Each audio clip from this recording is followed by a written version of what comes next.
আসসালামু আলাইকুম দর্শক। যদি 15ই ফেব্রুয়ারি দুপুর 12টার মধ্যে হামাসের হাতে আটক সব জিম্মি মুক্তি না পায়, তবে যুদ্ধবিরতি চুক্তি বাতিল করা উচিত বলে হুঁশিয়ারি দিয়েছেন মার্কিন প্রেসিডেন্ট ডোনাল্ড ট্রাম্প।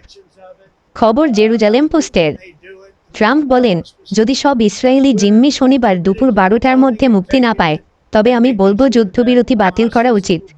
সবকিছু ধ্বংস হয়ে যাক, তবুও ইসরায়েলের উচিত এটি অগ্রাহ্য করা। তবে এটি ইসরায়েলের সিদ্ধান্ত।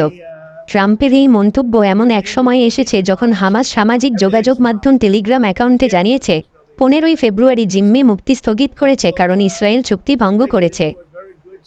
এই ঘোষণার পর প্রধানমন্ত্রী বেনিয়ামিন নেতানিয়াহু শীর্ষ নিরাপত্তা কর্মকর্তাদের সঙ্গে আলোচনা করেছেন এবং নিরাপত্তা মন্ত্রিসভা মঙ্গলবার সকালে বসবে।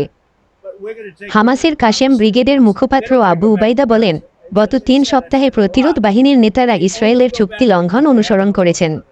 তারা চুক্তির শর্ত পূরণে ব্যর্থ হয়েছে, যার মধ্যে আছে বাস্তুচ্যুত সাধারণ মানুষের উত্তর গাজায় ফেরা বিলম্ব করা, বিভিন্ন জায়গায় তাদের ওপর গোলা ও গুলি নিক্ষেপ।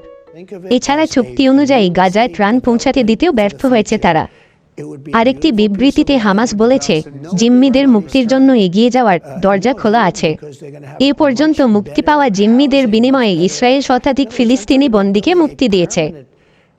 এদিকে মার্কিন প্রেসিডেন্ট ডোনাল্ড ট্রাম্প এবার গাজা কিনে নেওয়ার হুমকি দিয়ে বক্তব্য দেওয়ায় পাল্টা হুঁশিয়ারি দিয়েছে ফিলিস্তিনের সশস্ত্র সংগঠন হামাস।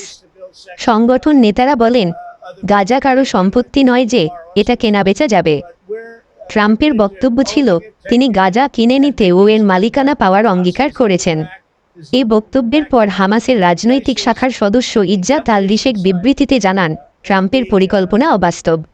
আবাসন ব্যবসায়ীর দৃষ্টিভঙ্গি নিয়ে ফিলিস্তিনি সমস্যার সমাধান সম্ভব নয়। সাথে থাকার জন্য ধন্যবাদ দর্শক। আসসালামু আলাইকুম।